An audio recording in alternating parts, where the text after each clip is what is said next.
জাতীয় কবি কাজী নজরুল ইসলামের ১২৭তম জন্মবার্ষিকী আজ। এ উপলক্ষে ভোর থেকে কবির সমাধিতে শ্রদ্ধা জানাচ্ছে বিভিন্ন সংগঠন। এ নিয়ে আরও জানাতে ঢাকা বিশ্ববিদ্যালয় থেকে যোগ দিচ্ছেন সহকর্মী আরাফাতুর রহমান।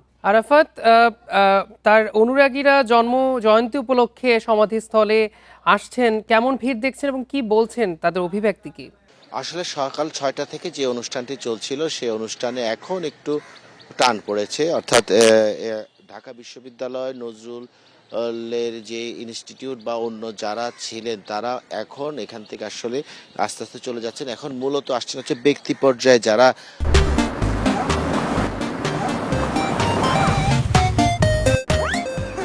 নজরুলের কাজকে ভালোবাসে, ব্যক্তি পর্যায়ে যারা আছেন তারা আসছেন এবং তারা ছবি উঠাচ্ছেন।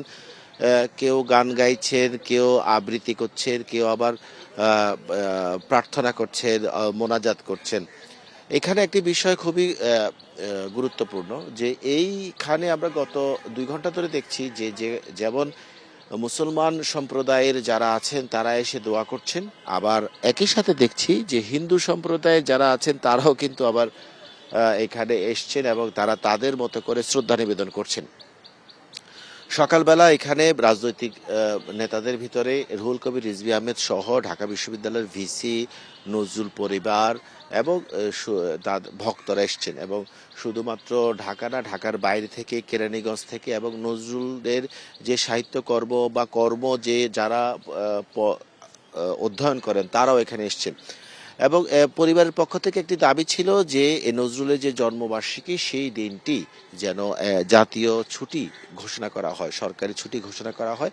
সেই কারণে তাদের দাবি হচ্ছে যে এইভাবে যদি করা হয় তাহলে নজরুলের জন্মবার্ষিকীটা সবাই জানবে এবং সবাই এটাকে আগে থেকেই পালন করার চেষ্টা করবে। আর আরেকটি দিকে যারা ভক্ত অনুরাগী আছেন তারা বলছিলেন যে এই জন্মবার্ষিকীটা যদি আন্তর্জাতিকভাবে পালন করা যেত তাহলে নজরুলের যেই সাম্যের বাণী, অর্থাৎ ধর্ম, বর্ণ, জাত, মানুষের যে ভেদাভেদ সে ভুলে যে একটা সাম্যর বাণী নজরুল আমাদেরকে শিখিয়ে গেছেন, সেই জিনিসটা আন্তর্জাতিকভাবে, বিশেষ করে যেসব জায়গাতে সাম্প্রদায়িক সম্প্রীতি নষ্ট হচ্ছে, যেসব জায়গাতে জাতিগত দাঙ্গা চলছে, সেই সব জায়গাতে এই বাণী ছড়িয়ে দিলে আন্তর্জাতিকভাবে যদি এটাকে একটি দিবস হিসেবে করা যায় এবং সরকার যদি চেষ্টা করে তাহলে এটি ওনাদের ভক্তরা এই দাবিটা করেছেন। জাতীয় কবি কাজী নজরুল ইসলামের জন্মবার্ষিকী উপলক্ষে ঢাকা বিশ্ববিদ্যালয় এলাকা থেকে জানাচ্ছিলেন আমাদের সহকর্মী।